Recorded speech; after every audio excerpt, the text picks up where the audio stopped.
States has by far the strongest and most powerful military on the face of the earth. We're the strongest military anywhere in the earth, and now everybody understands it. Together with our Israeli partners, we're crushing the enemy in an overwhelming display of technical skill and military force. Iran's drone and missile capability is being utterly demolished. The Navy is gone. It's all lying at the bottom of the ocean. 46 ships. Can you believe it? In fact, I got a little upset with our people. I said, what quality of ship? Excellent, sir. Top of the line. I said, why did we just capture the ship? We're going to use it. Why did we sink them? They said, it's more fun to sink them. I said, that's not... They like sinking them better. They say it's safer to sink them. I guess it's probably true. But think of it. We knocked out 46, and actually took 3.5 days. Their terrorist leaders are gone. We're counting down the minutes until they will be gone. Think of it. We had leaders, and they're gone. Then we had new leaders, and they're gone.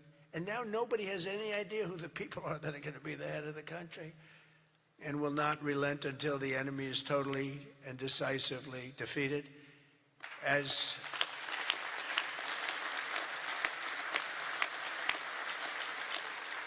And remember, Iran did so many bad things. They were really, if you look at Soleimani, who was taken out, as you know that, but you know who. But if you look at Soleimani, the father of the roadside, you call it a roadside bomb because most people don't understand the different terms. It was where they plant bombs in roads as you drive by, happily drive by, the bomb goes off, and no matter how strong the armament, it just kills the people. Or you lose your arms, legs, and face. And those bombs got worse and worse, and he got happier and happier, and we took him out.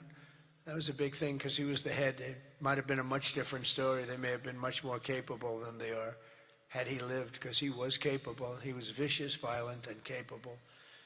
But we got rid of him first term. And we did so many things. I mean, we've done so many things, but as you know, on Saturday I traveled to Dover Air Force Base to be with the families of 6 fallen warriors as they returned to American soil. And I know that everyone in this room joins me in sending our prayers and eternal gratitude to the families of those great heroes. Those families are incredible families, devastating to be. Hardest thing to do, you know, I've done it a lot. The hardest thing to do is to go to Dover, because Dover is where, for the most part, a lot of the fallen, the warriors, the great young people that have died in war, they seem to mostly go to Dover. They come home to Dover.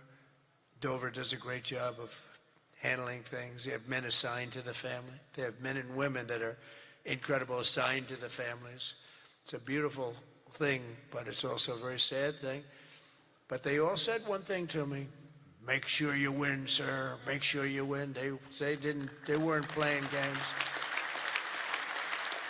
They want to make sure. They said it. Everybody said it. They were separate, but everybody said the same thing: make sure you win. We will. We've already won in many ways, but we haven't won enough. We go forward more determined than ever to achieve ultimate victory that will end this long-running danger once and for all. 47 years, it should have been done a long time ago. The world would have been a different place had some president had the courage to go and do it. They should have done it many, many times. They had many opportunities. The United States of America is the greatest and most exceptional nation in human history, and will not be threatened by evil terrorists and lunatics any longer. We just can't do that. And, you know, when I always talk about how great our nation is, I don't know, I don't consider our nation very great. For 4 years under Biden, we were a laughingstock all over the world. We were a laughingstock. So, you know, I say great, great, great, but I don't know. When you look at what happened with so many different things, the open border, 25 million people, many of them very bad people pouring into our country with open borders that just said, come on in, makes no difference. They emptied their jails into our country. 11,888 murders, 50% of which murdered more than one person. The drug dealers came in. The mentally insane came in. They emptied their mental institutions. They emptied their insane asylum. That's a step above a mental institution. They emptied them all right into our country.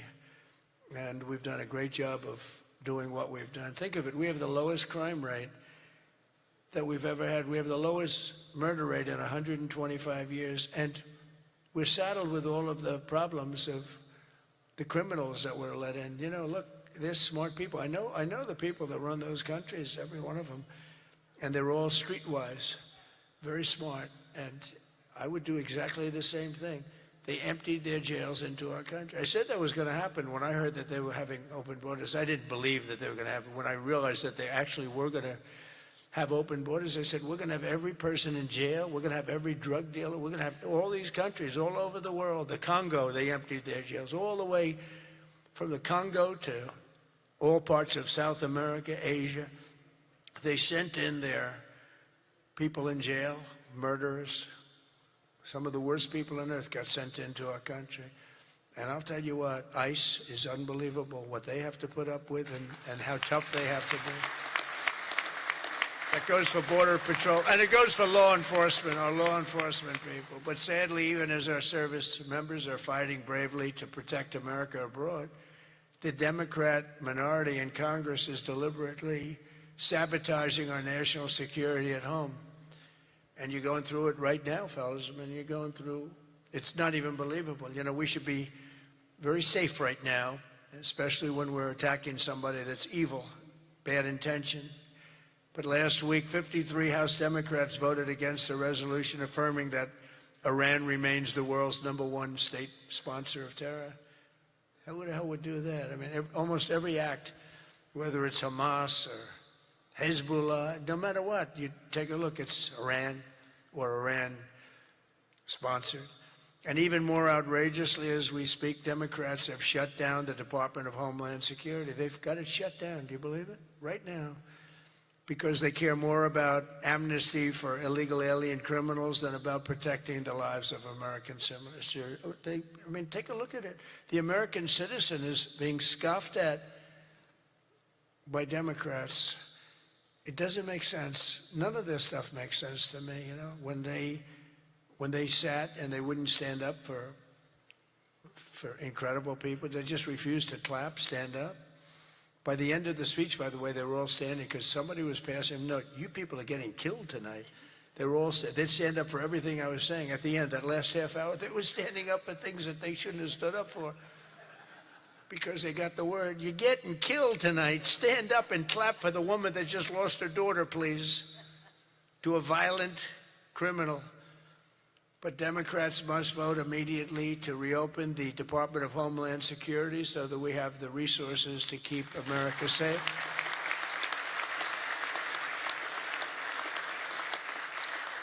And under our pro-America, pro-worker, pro-family agenda, our country is winning again and America is respected again. And I think we have a country that's as hot as it's ever been, ever before, maybe hotter. And I say it all the time. The king of Saudi Arabia said it to me better than anybody could say it. He said, you know, I get along with him very well, very smart person. He said, you know, a year and a half ago, your country was dead, absolutely dead. We never thought it was coming back. And now you have the hottest country anywhere in the world. It's true. We're the hottest country anywhere in the world, by far.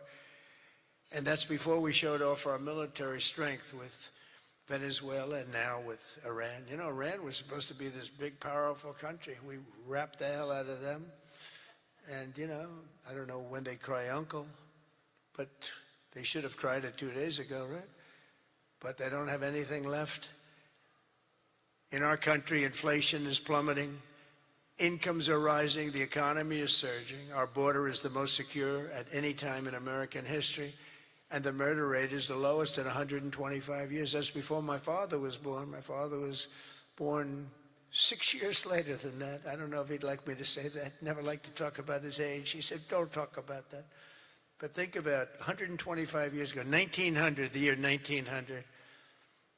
The stock market has set 53 all-time record highs since the election, and it's going to go a lot higher as soon as we get rid of this stuff that we're doing right now, that we really had no choice. I mean, I think I asked people, I said, would you rather do this or would you rather go along nice and smoothly, but eventually have a catastrophe the likes of which perhaps the world has never seen?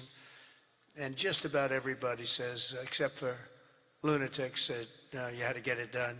Should have been done a long time ago. The average 401k is up almost $35,000. Think of that. It's at the best they've ever done. And I think you're going to see some real numbers when this gets, because this was always a dark cloud hanging over not only Israel, which was going to get wiped out. You know, if we didn't do that B-2 attack, Israel would have been wiped out. They would have had a nuclear weapon within 2 weeks after that. And even now, I think they were looking to take over the Middle East, because when you look, and we have pretty good proof, all of those missiles that were so stupidly aimed at Qatar, Saudi Arabia, UAE, they were all aimed, and others, at countries that were sort of like, leave us alone. They were all right. They were sort of neutral, but they weren't doing it. All of a sudden, they're getting hit with missiles. And they could have gone one of two ways. They could have gone toward their side, like we're with you, or they could have gone with our side, and they really went with our side, and they've helped us, and they've been a big force. But they got hit. But they were going to be hit with us. Had we not done the B-2 raid, and if we not done this one, where we said, nope, it's time to go in, we have to go in, have no choice. Number one, if we didn't go in, they would have come in after us, because I see the Democrats trying to justify it, and they're failing because the voter on the street is saying, you've got to be kidding. But I see where they're going, where they're always saying, no, there was no reason. Well, I'll give you the best reason of all. Within a week, they were going to attack us, 100%. They were ready. They had all these missiles, far more than anyone thought, and they were going to attack us. But they were going to attack all of the Middle East and Israel. And if they had a nuclear weapon, they would have used it on Israel. And this was going to be a major attack. And they had all of those missile sites and all those launchers that we got rid of, about 80% of them right now, by the way. Got rid of most of the, see it's died down to a trickle. They have very few launchers left. What our military has done is amazing. They wiped out almost 20%, maybe 22, 23%, but the rest are going very quickly. And the missiles have been largely knocked out. The drones have been knocked down, and we're hitting where they make the drones. We know them all, and we're knocking the hell out of that now where they manufacture the drones. A lot of work, a lot of brilliant work, but we're going to have a much safer world as soon as it's finished, and it's going to be finished pretty quickly. With the help of our House Republican majority, we passed the largest tax cuts in American history, and we have to be talking about it. And with the great, big, beautiful bill, we delivered no tax on tips, no tax on overtime, and no tax on Social Security for our great seniors. And we did something else which is great that nobody ever talks about, Tom, and we have to talk about it. We made interest on auto loans fully deductible. That's never happened. We've never had that. Rich people always get deductions, but middle-income people, people that have to struggle a little bit, never did. But now they can deduct the interest paid against their taxes. We have one little proviso, and I put this on, it's very important. Only if the car is made in America, all right? That's going to have a huge impact. That's going to have a huge impact. We passed the Trump accounts to give every child in America a head start on the American dream, and that's so good. It was... I'll tell you, the Dell family, Dell computer, put up $6,250,000,000. Think of it. He started with very little, nothing, very, very little. Started making computers on his bed. And he said, yeah, people started liking them better than the ones from the store. And he never stopped. And he can write a check for $6,250,000,000. He said, and his incredible wife, Susan, they said that's the best thing they've ever done. He's so proud. He's going to do it again. Going to do more. And we have a lot of other people. A lot of very rich people are doing it. A lot of people that aren't so rich are doing it. They're doing it for their kids, but it's turning out. So a young child turns 18 or 21, and all of a sudden they have $100,000 in the bank.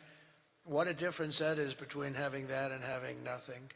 And it could be more than that. It could be a lot more depending on what happens with the world. And we passed 100% expensing and bonus depreciation on all new equipment, factory construction and investments, and that's what made our first term. We had the greatest economy in the history of our country in the first term, and this one's going to blow it away. Again, we had a little pause, but it's not a very big pause. With your help, we also passed the largest regulation cuts in American history, ending the Green New Scam, one of the greatest scams in history, and massively increasing production of American oil, natural gas, and clean, beautiful coal. We brought coal back. You're not allowed to say coal without clean, beautiful. Got to be clean, beautiful. China uses coal. They're building about 65 massive coal plants right now. But China, great respect for China, but, you know, they make all the windmills, right? The only thing they don't do is use the windmills. They make them. But try finding wind farms in China. There aren't too many of them. In my State of the Union address, I laid out an ambitious agenda that should be our roadmap this year, and it's starting with lowering the cost of living. You know, they gave us a mess. We inherited a mess, an absolute mess. And the mess was many things. They were bad with our military. They were bad with everything. I mean, I said, name one thing that they did right. They can't name one thing. But they also gave us very high prices. And then they said the word affordability. That's the first time I ever heard it. They said affordability. My first day in office, they said affordability. They're the ones that caused the problem, but we're really bringing down prices big. Do you notice you don't hear that word anymore, Mike? They don't say it anymore because we brought down prices so much. So our message is simple. Democrats created the high prices, and our policies are totally ending them, and they're ended, and we're doing better. We're even bringing them down further. They'll be way down, and we're bringing, you know, if you go back into the last period, I would say, I think it's 2.5 months, 1.7% inflation. 3 months, 1.45% inflation. Think of that. Whereas they had the highest inflation in the history, the single highest inflation in the history of our country. Now, you know, I always say this. They say 48 years because I don't want the fake news to get me on this. They say it wasn't history, it was 48 years, that the inflation was the highest in 48 years. But I don't know, in some ways 48 years sounds even worse because it's very specific. You know? But they had the highest inflation probably in history, but in 48 years. We inherited that. One of the first targets must be the crushing health care. We have to crush and take over the health care situation, which we can do. For the first time, we can do it since the passage of the Unaffordable Care Act. Big insurance companies have gotten rich. They've made money like practically no other companies have made, with our government giving them hundreds of billions of dollars, and their stock prices soaring to up to 1,700%, 1,000%, 1,200%, 1,600%, and even 1,700%. The government gave them essentially trillions of dollars. And I want that money to be paid to the person, not to the insurance company, and let them go out and buy their own health care, and people love it. People love it. You'll get better health care at a much lower cost, and they'll be sort of part of the system. But the money we spend on is so much. We spend numbers that nobody could even believe. But the health care companies, because the Democrats are owned by the insurance companies, remember that. And so they have a problem. That's why it's hard to get it fixed, because they are totally owned and controlled by the by the insurance companies. Healthcare insurance, but the insurance companies themselves. So when you want to do something that's good for the people but bad for the insurance companies, it's very, very hard for them to go in a different way. Now, Republicans never do that kind of thing, right? You're owned by nobody, right? Nobody. See, a young girl up here say yes. Some of them are a little bit shaky, but they're Republicans. We love them. We love them anyway, right, Mike?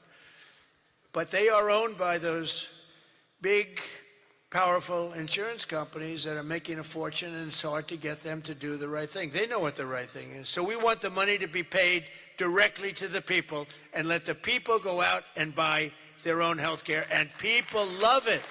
They love it. We can own the issue. For the first time ever, Republicans can own that issue.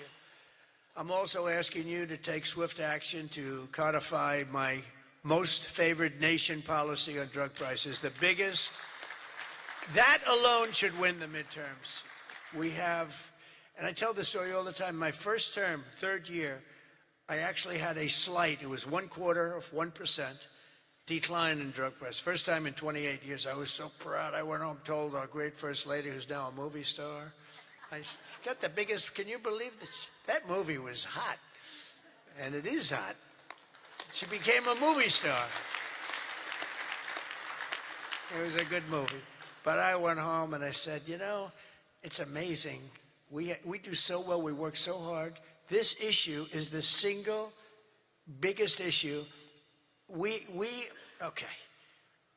I had a news conference, I'm embarrassed to say, a long time ago, my first term, third year, because I went up to a level that I did things that nobody's ever done. 28 years, I brought it down 0.25%. Now I brought it down 80%, 90%, 75%, depending the way on, you know, it's driving the fake news crazy because I say 400%, 500%, 600, depending on the way you want to talk about it, if you want to talk about pricing. But using a conservative number, what we've done is we paid the highest price for drugs anywhere in the world, and now we pay the lowest price for drugs anywhere in the world. We are tied for the lowest price. Whoever has the lowest price, that's what we pay. And I did that through tariffs. We had a little disappointing decision, to put it mildly, from the Supreme Court. Terrible decision for the people, but the good news is I have lots of other ways of doing the same thing. I just have to work a little harder. They want me to work harder, but we're doing the same thing with a lot of work.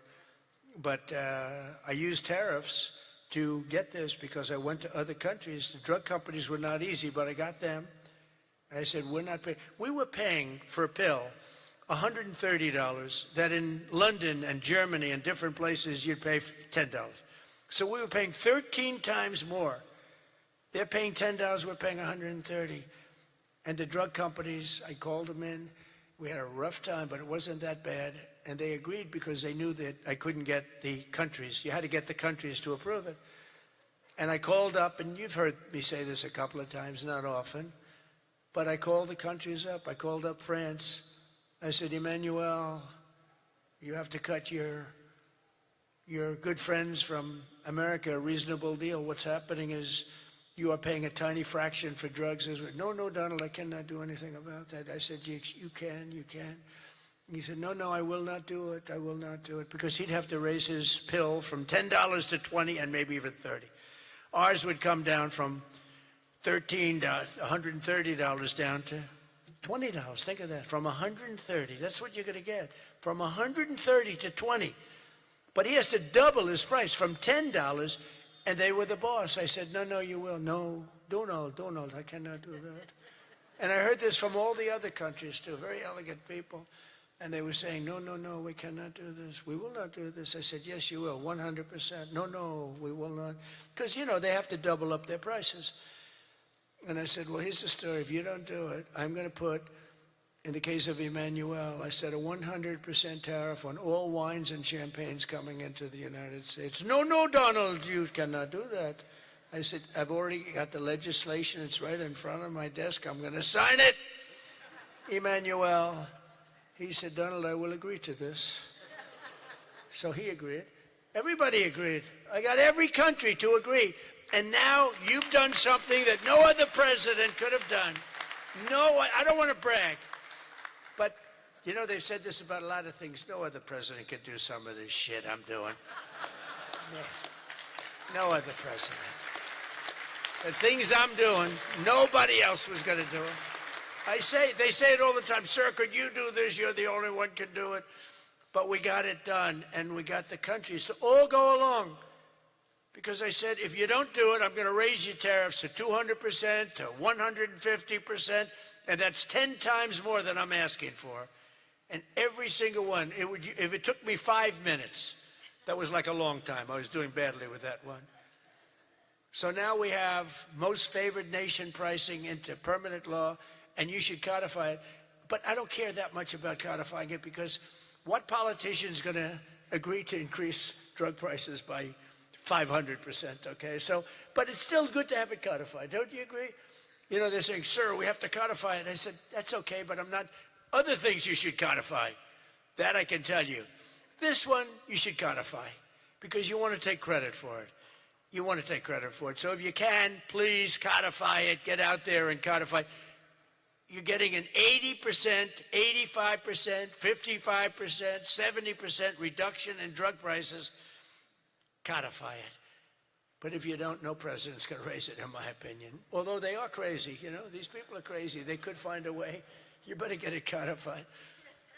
And as we work to bring down interest rates so that more Americans afford a house, I'm also asking you to ban the Wall Street firms, large Wall Street firms, institutional investors, from buying up thousands and thousands of single-family homes, hundreds of thousands of homes, because homes really are for people, not for hedge funds.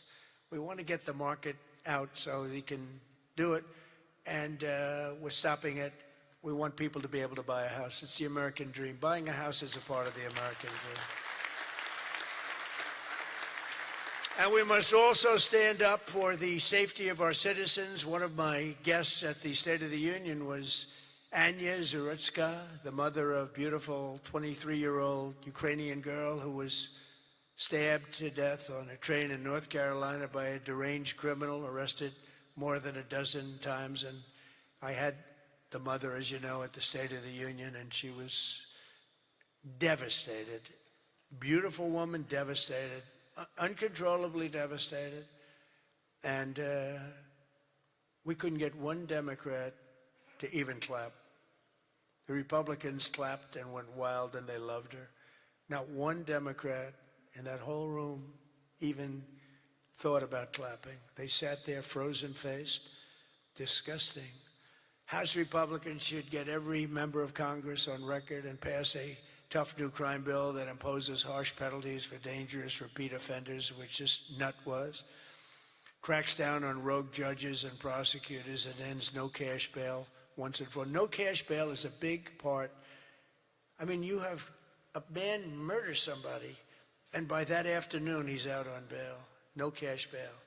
It's a huge problem. We also need to end deadly sanctuary cities, and you have bills before you now, and you're working on things, but hopefully you can do that, Mike, because it's terrible. They're sanctuary for criminals. That's all they are, sanctuary for criminals. They fight ICE all the time. That was a problem up in Minnesota. They had a lot of criminals in there.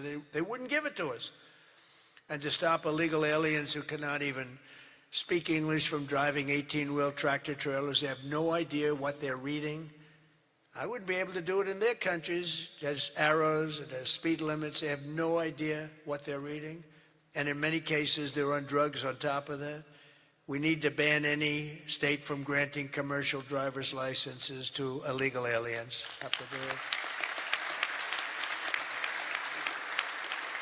And I want to thank House Republicans for passing another common sense measure. I would think it's the easiest thing. I just told Mike.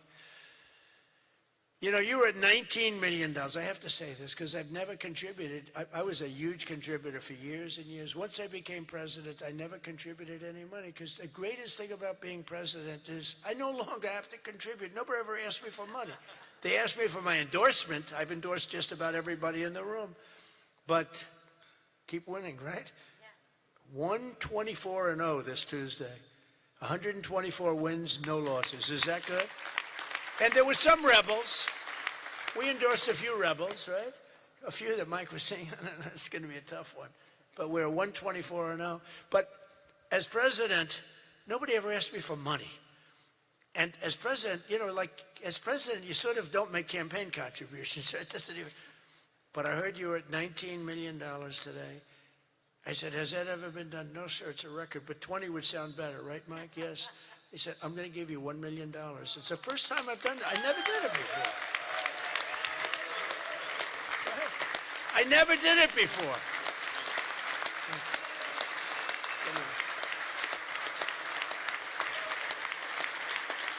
I never did it before.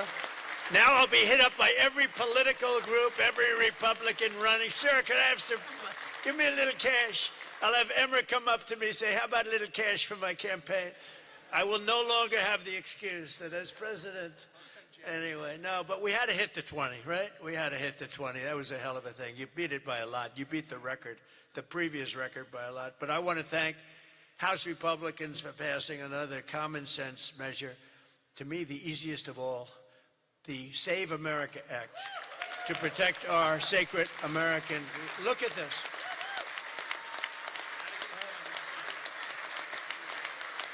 Look.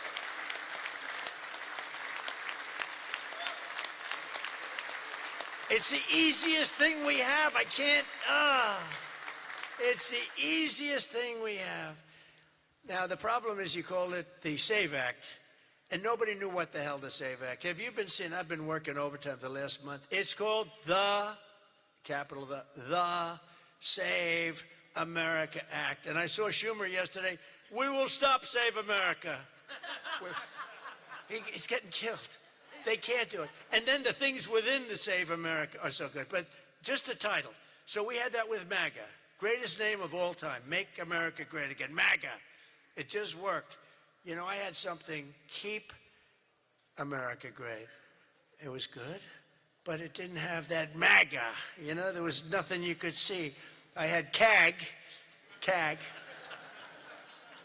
And CAG, I said, you know, no longer, that's not good. But MAGA is great, and we'll always respect MAGA. We love MAGA. We're never going to let you down with MAGA. But this one's even better if you think about it. This says, America. We're going to save America.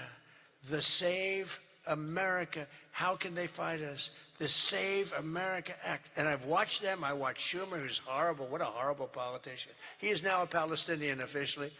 He is registered as a Palestinian. He's taken the biggest turn of any human being I've ever seen. He's gone from totally pro-Israel to totally pro-Palestinian. He wants to protect the Iranian people that are quite nasty. But it's very simple. All voters must show the act. Voter ID. Ready? This is not complicated.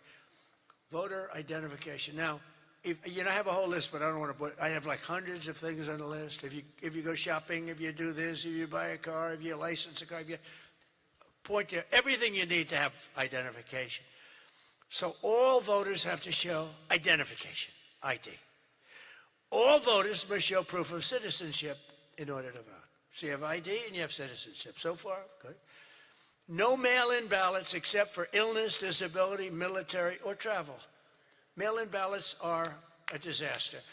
Jimmy Carter, the best thing he ever did, he headed a commission after he was president. It was the single best thing, and he did a thing on mail-in ballots. He said mail-in ballots should not be allowed because they are inherently dishonest. And we have seen it time and time again, and we just keep going with it. And I put that down as a top three. Look, no mail-in. Now, you have the exceptions for the military, and I would even say foreign-based military. But for the military, for disability, for illness, and if you're traveling, you have an excuse. And I was lenient on that. But those three things. Then I added two more. These are best of, best of. These are called best of Trump. We should also add on to this bill. And so what I've asked Mike to do is to draw a new one with these few things added. And let's go for the gold. Let's not just get one like voter ID, but, it can be given to you by your daughter. Your daughter, she has to be of age, like above 6 years old, she's allowed to say. You had to see some of this stuff is so bad. They're doing everything possible because they know if we get this, they probably won't win an election for 50 years, okay? And maybe longer. And they're going to fight like hell. But boy, do they get killed. Because even the Democrats, you saw the numbers today, Democrats voted 86% that this stuff should be passed. The Democrats. With Republicans, you're at 98%. But Democrats are at 86, except for the people that run the Democrat Party, because they want to try and win elections illegally. It's the only reason you vote against voter ID is because you want to cheat. There's no other reason. They come up with reasons. They say, it's racist. That's their number one, racist. Then you have to explain it, and they're just sitting there mumbling. They can't explain it. And it's actually very insulting when they use the term racist. Very insulting to the people that they're trying to so-called defend, but they're not defending. Then I wanted to add two more to it because they're, I say 95%, maybe 100%. No men in women's sports, very simple. Add that in. And I wanted to add in one other, I'm not even adding in no open borders because, you know, there's some people that like open borders. These people are crazy, but that's okay. Because I want 5 things that are like close to 100%. No transgender mutilation surgery for our children. You can't have transgender for our children. So those 5 things, 5 things. Voter ID, citizenship, mail-in ballots, no mail-in ballots, right? We don't want men playing in women's sports. That's got to be about close to 100%. We don't want men playing in women's sports and no transgender mutilation of our children. Now, that should be the easiest thing to get past that you've ever had. Each one, it's best of Trump. Those are best of Trump. I have some that are very popular, but I wouldn't put them in that category. This is the #1 priority. It should be for the House. And I'd like to ask Tom, Steve, Mike, all of you, if you would, I'd like to have you go back and Lisa, hello, darling. She was screaming her affirmation of what I said. The kid went wild. She was so happy that somebody finally said, let's vote on this. Lisa, you're going to get it done. Okay, I'm going to count on you. Forget the men up here. I'm going to count. Deal. But it's actually a matter in a serious way of national survival. We can't have these elections going on like this anymore.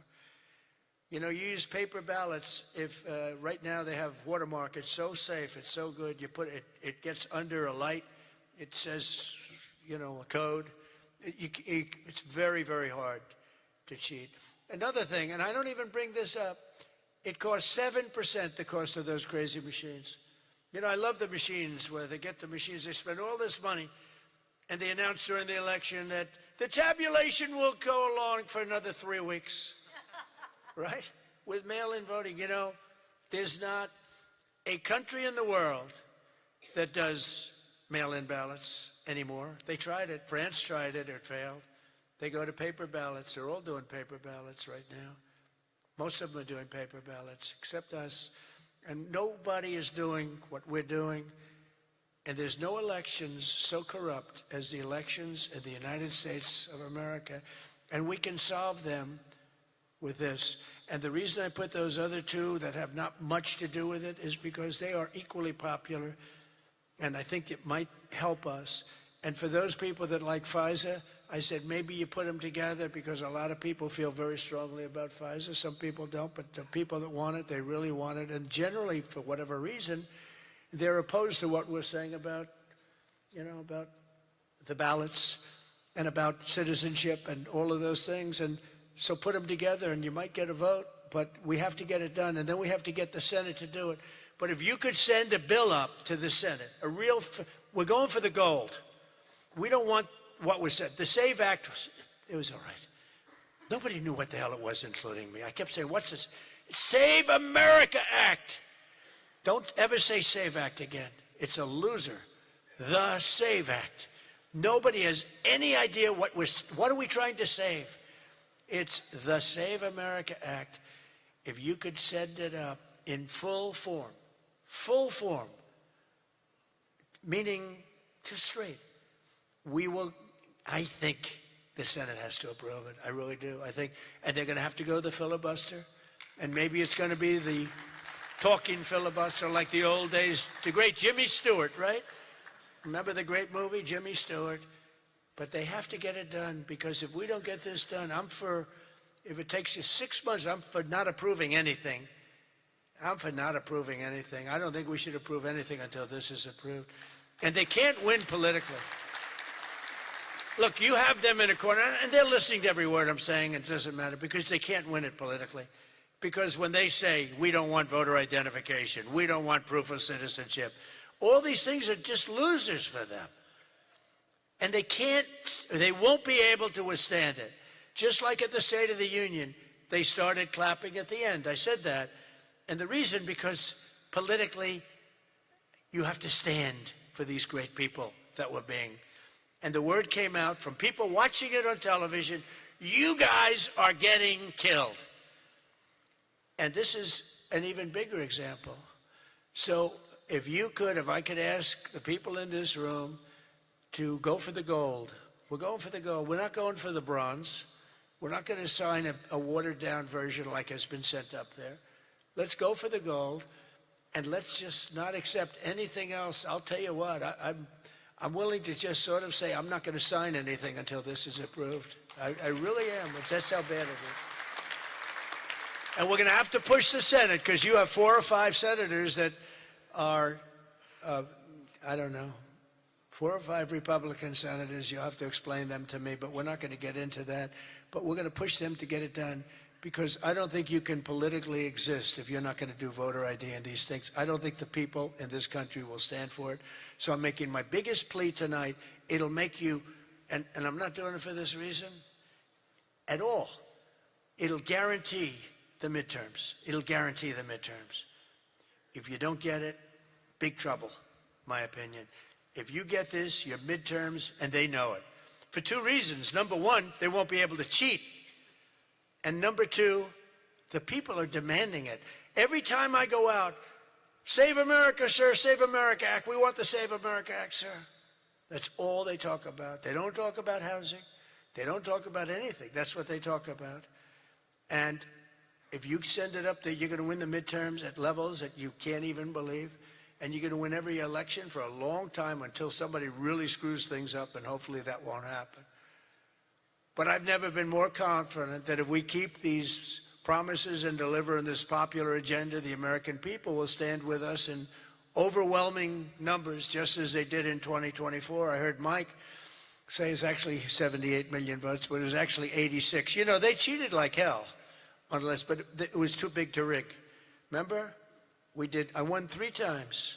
First time was great. Second time, they cheated like hell. It was COVID. And their cheating was at an inspirational level. We can't let that ever happen again. And then they cheated again in the last election, but I went up. The term I used most was too big to rig. You got to go out. Don't believe, because we had polls having us way up. I said, don't believe the polls. Go out and vote. Make it too big to rig. And that's what happened. A couple of races they cheated on, they got away with it. A couple of Senate races, my opinion. But we have to make it too big to rig, and that's what we did. But we shouldn't have to win an election that way. You're going to have a hard time winning elections that way. So you got to get that passed. And if we fight, we will win, and we will make our country safer and stronger and richer and greater than it ever has been before. And I want to say, very importantly, because they would like you not to say this, because this is a terrible thing in their opinion to say, God bless you and God bless America. Thank you very much, everybody. Thank you very much.